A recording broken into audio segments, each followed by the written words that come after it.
What's going on, everybody? I am here with Mr. Hunter Lloyd. And congratulations, you just won Prodigy Games Duelist Nexus Regional. How do you feel? I'm living the dream. Thanks for asking. It's super troll because you're like round 6, like, I wonder if I can win this. I don't know if I can win this, but we could. Theoretically. Well, once again, congratulations. Before we get into the spiciest deck of the whole entire tournament, shoutouts.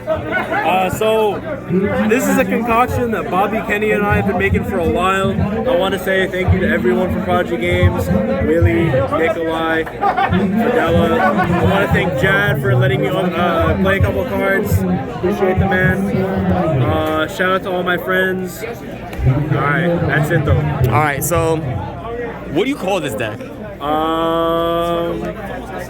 So the working name is we're calling it Syncamon. All right, let's show us the goo.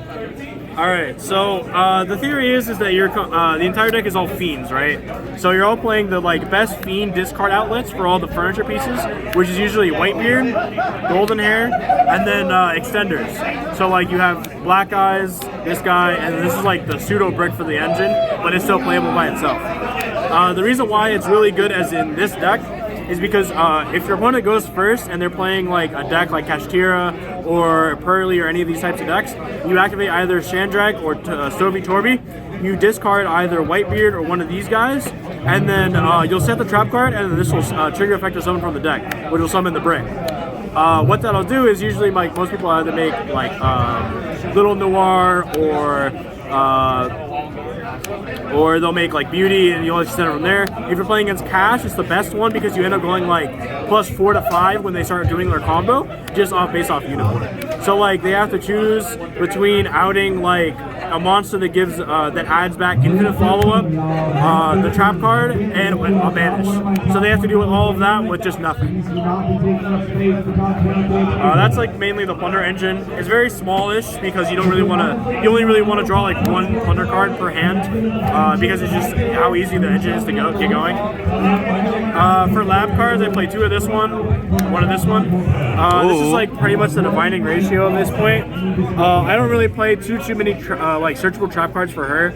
Only the super blowout ones that I thought were really good for this event. There's no E-Rad in this deck, so I didn't E-Rad FTK anybody because it just doesn't come up anymore. You want to keep the monsters on the board to keep playing. Next, I played 3 Maids. I played 2 Ariana, and then no one knows what this one does. So this one by itself plus any trap card does the full combo by itself. So what she does is she discards any trap card or sends a trap card from your side of the field to the graveyard to summon any 4 or lower fiend from your deck. So she can summon out Whitebeard, right? Or she can... The intended purpose is to summon out Ariana so you can get draw 2 on your opponent's turn. What we're using it for here is to discard Evenly or Rainbow Bridge to find Whitebeard, summon Whitebeard, and then make Yord and do full Plunder combo that way. So it plays through every single interruption and can get drawn. So if they're wasting... The reasoning why is because you want to discard a trap card to try to get your Plunder engine going. And so if she pulls a trap card does the full thing by herself, you might as well just play it. Because what will end up happening is that you'll give them a token so you can't get even lead. And what the Plunder cards do specifically for you is that it will give you a negate for Ash and then a banish of whatever they're playing. So if they're playing a dark deck, you'll obviously get the Karma Cut. If they're playing a fire, you'll get the Cosmic Cyclone. If they're playing an Earth deck, you'll go +4 because of your, so on and so forth. On top of the draw you get on their turn. So it's a lot of cards for free. That's so the main... Theoretically, this is your key bridge to get into this easily. Correct. Yeah, and this is just a normal Labyrinth stuff. Yes. Okay.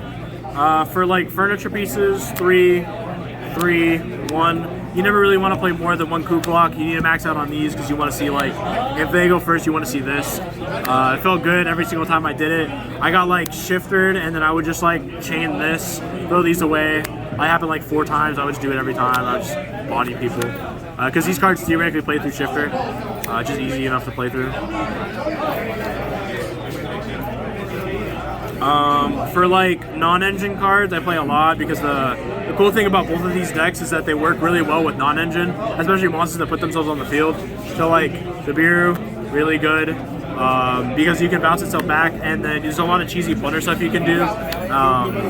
Like you can activate the effect, Chain Nibiru, it'll sack off, give your opponent a light. You'll still summon the ship because of how the Plunder cards work. So you'll be able to summon List, which is a light ship, which is the best one, like unequipped. And then you'll trigger the effect of summon from deck. So it's just like a lot of value for free. Next, I have 3 Veiler, 2 Ash, 3 Droll. You need to play these cards. I mean, this is like cuttable, but like I just like Veiler. And I couldn't play Imperm today. My girlfriend stole them. Unlucky. So wait, why the 2 Ash, bro? Why 2 Ash? Because Ash sucks. You cannot convince me otherwise. 3 Fenrir, it's a free discard and it outs a card. 1 mega game by itself. Lives in a dream. I only play 4 spells, which is the 4 field spells. This one comes up when you activate a normal trap card. It summons any fiend from your hand or graveyard. But that's like the more important effect that people don't know. The other effect is if you activate like a welcome trap card, you can give the effect of that trap card. It'll pop a card non-targeting. So that's pretty good. But the main effect like I'm using it for is I'm abusing like the other trap card part. 3 of this card's broken. Gets the engine started every time with Rainbow Bridge. God bless America. I only play 2 and 2. You just don't want to draw trap cards. That's also why I play only 2 of these. These are like the best ones in my eyes right now. Because you don't really want to main deck Erad. I completely disrespect that Runic deck because like the Plunder cards beat the Runic deck in general. Because you have like a Cosmic Cycle built into the deck.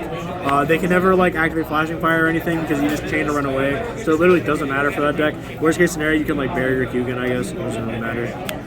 For Link decks, you have this one. For everything else, you have this one. This is what it is. I played like a Sword Soul today, bodied them because of this. I played 1 Pearly, bodied them. Cash gets folded by this card, so that's all that matters. 3 Evenly is a trap card that goes second. It's also good if you open it going first, you just pitch it off Ariadne, call it a day, or you pitch it off like Shandrag or Torby and just call it a day there either. It doesn't really matter. Next, triple Rainbow Bridge and the Brick, final cards in the deck. Rainbow Bridge is amazing, cannot convince me otherwise, this card is insane. You can always trigger it usually with the furniture pieces. If you have Ariana, he triggers it. Field Spell triggers it. It goes +2 by itself on a discard, so God bless America. It basically just substitutes the engine, like whatever engine you're missing. So if you're missing the Plunder engine off a discard, you have the Plunder engine by itself plus the big welcome, so you're just so much further ahead than your opponent. Well, like that's it from the main deck. It's How many cards? It's between 55 and 60. I actually did not count it. The judges counted it and told me a number, and I just said, okay, I agree.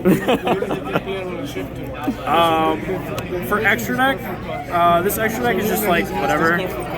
It's 3 Blackbeard, 2 Morik, 2 Yord, 2 Brawn, 2 Lys. For people who don't know what these do, I'm just gonna put a blank overview of all of them. Divine Wrath, Cosmic Cyclone, Karma Cut, Rhoda, and I don't know.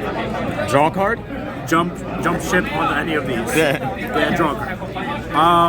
All of these have like other effects that like nichely come up. For example, this one gives attack to all their fiends. This one summons from the Speller Trap Zone.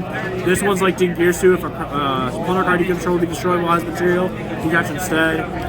They all have like little niche interactions that like when they're played correctly are like super game winning. For example, like you can go like 2 4s into Morik, beat into a guy, and then just slap on a Zeus on top.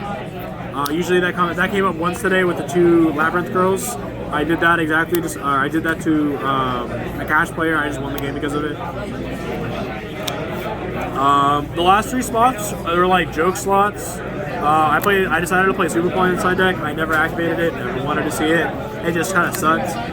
If I were to change anything about the list, it would be Muckraker, Chaos Angel, and Baron de Fleur.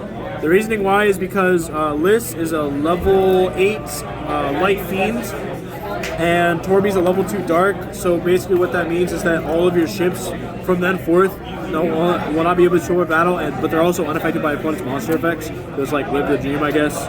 Like so now your 8s are even bigger. This also makes Chaos Angel bigger. Makes it 4K instead of 35. It can come up. But Chaos Angel would have never really come up today, nor would Muckraker. So, like, it's just a theory concept. Baron came up once today, though. That would have been cool to make. For side deck, I play Triple Shifter. The Plunder cards play really well under Shifter, to the point where you can literally play them. I used to have this theory a while back where I play Shifter and Plunder, because the deck's a lot, like, by itself is a lot slower. But you can activate Shifter and chain like Stovey Torby, discard Whitebeard, and it's still like the same thing. So it doesn't really matter. Triple Magnemite, one Druid Swarm. This is for two reasons, because one, it's a body. This is like one of the best ways to make Barone in this deck. But also, if you summon Magnemite, trigger effect, you can also bounce it back with Big Welcome. And then it's like another use of Magnemite, so it's like you're getting multiple Magnemite effects. And once it's like the Nibiru thing, you just keep getting value. It's like free value. Poly, never saw it, never needed it. For like trap cards that I played as like counter cards, I played Triple Rivalry. So the Plunder deck can actually do a cool lock with Yord, where like you pass your opponent a token, so they can't literally like evenly you, and that's like the main thing you do. If you flip Rivalry, they just can't summon at all. So it's like an FTK, I guess. I did it like twice today, I think. I don't know. It was alright. Final two cards. This is for like the decks that need in the graveyard, like dragons. That's what you signed it in for. This card was crazy. Both these cards were actually insane. I signed this in against Nice spice right there, bro. Crazy. This is what I play instead of E-Rad, because I don't want to tribute the monster. I just think Deflector's a lot better of a card, especially in certain matchups. Because like you play against Pearly and you E-Rad them, and then they just summon like 30 things. But like no one's playing this as a crossout target, unlike Barrier. So like it just feels so much better in my eyes, because like you just don't lose anymore. And then this one is just like, as I said, just for like any graveyard based deck that really needs the graveyard. So like the Pug deck, like a lot of rogue matchups really need their graveyard. So that's what this is for. Well, once again, congratulations. Thank you so much, Nikolai. You did it, bro. You did it. Living the dream. I can't believe I got here. Well, congrats once again, and hope to see you do a lot of positive things in the future. Thank you so much.